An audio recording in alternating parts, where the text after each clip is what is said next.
नमस्कार, म डाक्टर नवीन कर्ण, एनिमेन होमियो औषधालय, मेन रोड, लालबन्दी, सर्लाही। आज मुखमा आउने घाउ जसलाई एफ्थिया थ्रस मेटास्टाइटिस भनिन्छ, यो खास गरिकन पेटको समस्याको कारणले मुखमा आउने यो घाउ हो। यसलाई मेडिकल टर्मबाट भन्छ यो भिटामिन बी कम्प्लेक्सको कमीबाट भएको हो। यसैको क्रोनिक रूप ग्लोसाइटिस पनि हो।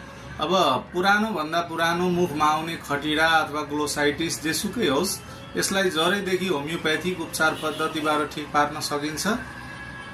तपाईहरुमा यस्तो समस्या छ भने सम्पर्कको लागि हाम्रो 9807875803 यसमा सम्पर्क राख्न सक्नुहुनेछ। हवस्, त्यही जानकारीको साथ नमस्कार, म डाक्टर नवीन कर्ण, एनिमेन होमियो औषधालय, मेन रोड, लालबन्दी, सर्लाही।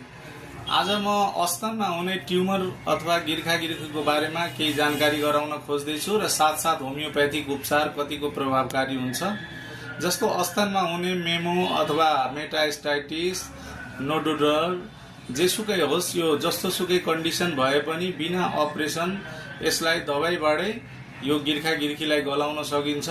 तपाईहरु कसैमा यस्तो समस्या छ भने हाम्रो सम्पर्क नम्बर 9807875803 यसमा सम्पर्क राख्न सक्नुहुनेछ। हवस्, त्यही जानकारीको साथ नमस्कार, म डाक्टर नवीन कर्ण, एनिमेन होमियो औषधालय, मेन रोड, लालबन्दी, सर्लाही। खास गरिकन आज थाइराइडको बारेमा केही जानकारीको साथ यसमा होमियोप्याथिक उपचार पद्धति कतिको प्रभावकारी छ त्यो जानकारी गराउन खोज्दैछु। हाम्रो शरीरमा दुई किसिमको थाइराइड हुन्छ, एउटा हाइपर थाइराइड र अर्को हाइपोथाइराइड।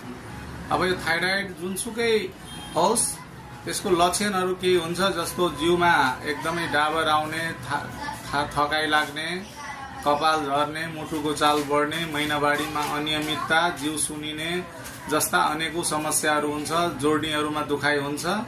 यसलाई होमियोप्याथिक बिना साइड इफेक्टको जरैदेखि निर्मूल पार्न सकिन्छ। यस्ता समस्या कसैमा छ भने सम्पर्कको लागि 9807875803 हाम्रो सम्पर्क नम्बरमा सम्पर्क राख्न सक्नुहुनेछ। हवस्, त्यही जानकारीको साथ नमस्कार।